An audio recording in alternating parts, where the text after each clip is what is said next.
Once in a small town, nestled between rolling hills and a meandering river, there was a church that many in the community held dear.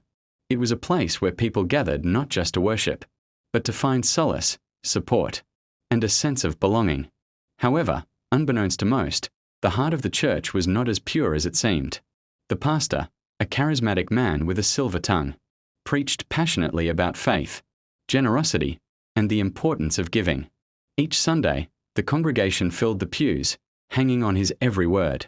They were encouraged to open their hearts and their wallets. God rewards those who give. He would proclaim, urging them to donate not just their earnings but their savings, promising that their sacrifices would be returned tenfold. As the weeks turned into months, the donations poured in. The pastor's lifestyle began to reflect the wealth he accumulated.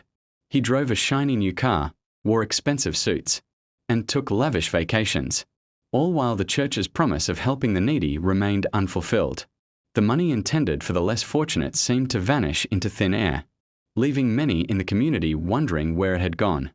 Among those troubled by the situation was a man named David. He had been a devoted member of the church for years, but as he watched his friends and neighbors struggle, he began to question everything he once believed. He saw families giving their last savings, believing they were investing in their faith, only to find themselves in dire straits. The pastor, who had no other job, had turned preaching into a profitable business. One evening, David gathered a few close friends to discuss the troubling dynamics at the church.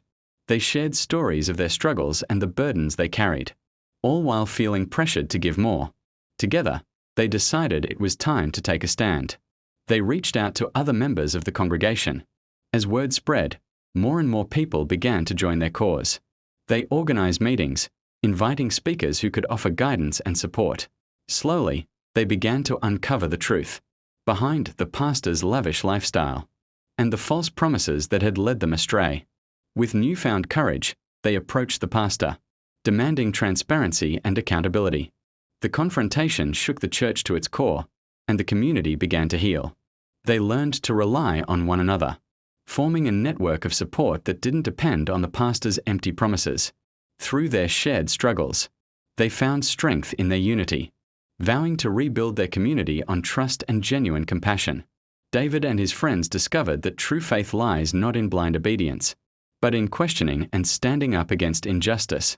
Together, they transformed their church into a place where love and support flourished, reminding everyone that faith should uplift, not exploit, ensuring that no one would ever take advantage of their trust again.